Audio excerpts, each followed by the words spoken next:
Eggless cake. Hi అండి. ఈ eggless కేక్కి మేము ఫస్ట్ 3 గ్లాసెస్ మైదా పిండి తీసుకున్నాము. 3 గ్లాసెస్ ఆఫ్ మైదా పిండికి మనము 2 గ్లాసెస్ షుగర్ని mixie పట్టేసేయాలి.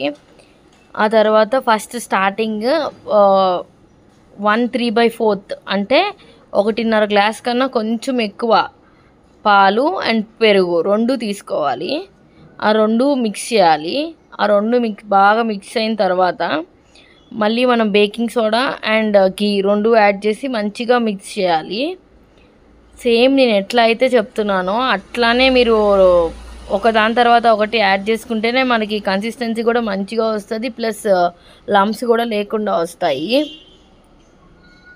Baking soda and ghee add చేసుకోవాలి. ఘీ ఇవన్నీ హోమ్ మేడ్ ఏనండి. మిల్క్ ఒకటే మేము కంట్రీ డిలైట్ మిల్క్ తీసుకుంటాము, చాలా బాగా వస్తుంది కర్డ్ అండ్ మిల్క్ కూడా. ఘీ ఇంట్లో ప్రిపేర్ చేసుకున్నదే. 1 గ్లాస్ ఘీ యూజ్ చేయాలి. ఒకటే గ్లాసు పాలు మాత్రం 1/3 పాలు 1/3 పెరుగు 2 glasses of sugar 1 spoon baking soda. ఇదే మెజర్మెంట్స్తో మనం కానీ ఫాలో అవుతూ చేస్తే అసలు కేక్ చాలా అంటే చాలా బాగా వచ్చింది. ఇది అసలు కేక్ నాకు ఇట్లా చేస్తారని కూడా తెలియదు. ఇవి మా అత్త వాళ్ళ పెద్దత్త చేశారనమాట. మా పెద్దత్త చాలా బాగా చేశారు. ఒకసారి ట్రై చేసి చూడండి. ఎగ్ ఉండదు మనకి, ఏ వెనిలా ఎసెన్స్ ఏం అవసరంలా, ప్యూర్ మిల్క్ ప్రొడక్ట్స్ నుంచి వచ్చిన ఎసెన్సే ఉంటుంది మనకి. నాకు అసలు పెళ్ళి కాకముందు ఇట్లా చేస్తారని కూడా తెలియదు. ఇప్పుడు మా అత్త వాళ్ళు చేశాకే నేను తింటున్నాను అనమాట. చాలా బాగా వస్తుంది. మనకి ప్లెయిన్ కేక్ ఎట్లా అయితే ఉంటుందో అట్లానే ఉంటుంది. ఈ చాక్లెట్ పౌడర్స్ అవన్నీ నార్మల్ మనం ఎప్పుడు తినేదే కదండి. ఇప్పుడు మళ్ళీ ఇంట్లో చేసుకోవడం కూడా స్టార్ట్ చేశారు. అందరు బర్త్డేస్కి ఇప్పుడు చాలా వరకు ఆడవాళ్ళు ఇంట్లోనే కేక్ చేద్దామని ట్రై చేస్తున్నారు కదా. ఇట్లా కూడా ఒకసారి ట్రై చేసి చూడండి. ట్రస్ట్ మీ, అసలు కేక్ అయితే అవుట్పుట్ సూపర్ అంటే సూపర్ వస్తుంది. మనము కర్డ్, మిల్క్, నెయ్యి అన్నీ వేసుకున్నాక అవి బాగా మిక్స్ అయ్యాక లాస్ట్లో మనము షుగర్ పౌడర్ యాడ్ చేసుకోవాలి. మిక్సీ పట్టింది 2 గ్లాసెస్ ఆఫ్ షుగర్ తీసుకున్నాం మనము. 3 గ్లాసులు మైదా పిండికి 2 గ్లాసులు షుగర్ మాత్రమే తీసుకున్నామండి.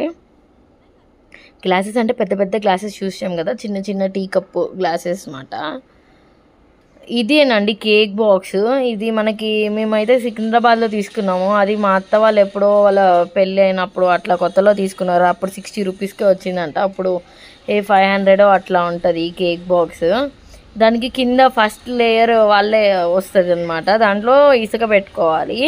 అది పొయ్యి మీద పెట్టి దాని మీద ఈ బాక్స్ పెట్టాలన్నమాట. ఫస్ట్ ఆ బాక్స్ ఇట్లా లోపల ఇట్లా ఉంటుంది, మధ్యలో హోల్ ఉండి ఆ హోల్ ద్వారానే మనకి సెగ తగిలిద్ది అనమాట కేక్ ప్రిపేర్ అవ్వడానికి, బేక్ అవ్వడానికి.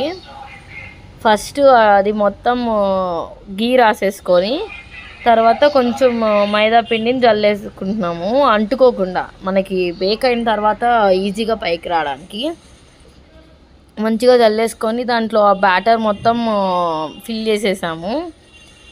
ఉన్న బ్యాటర్ మొత్తం ఫిల్ చేసేసి మంచిగా సైడ్స్ మొత్తం అడ్జస్ట్ చేసేసి పెట్టేసాం పొయ్యి మీద.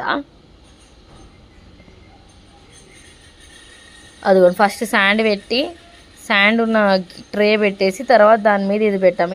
1 అవర్ అట్లానే సిమ్లో పెట్టేసి ఉంచేయడమేనండి. తర్వాత 1 అవర్ తర్వాత ఆఫ్ చేసేసుకొని ఒక 30 మినిట్స్ వెయిట్ చేయాలి.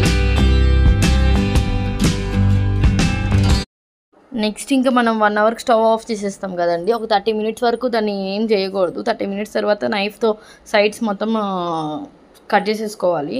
కట్ చేసుకున్నాక ఒక ప్లేట్లోకి ఇచ్చేయడమే. అసలు చాలా అంటే చాలా బాగా వచ్చింది. నేను చెప్పడం కాదు, మీరు ట్రై చేసి చూడండి. చాలా స్పాంజీగా నేను చెప్పిన మెజర్మెంట్స్ ప్రకారమే చేయండి, చాలా బాగా వస్తుంది. ఇది వరకు రోజుల్లో ఓవెన్స్ లేనప్పుడు మా అత్త వాళ్ళు ఇట్లానే చేసుకునే వాళ్ళంట.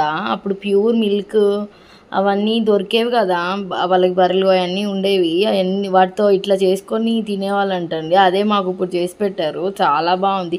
ప్యూర్ ఎసెన్స్ అండి. ఇంక మనం ఏం వెనిలా ఎసెన్స్ ఏం యూస్ చేయము.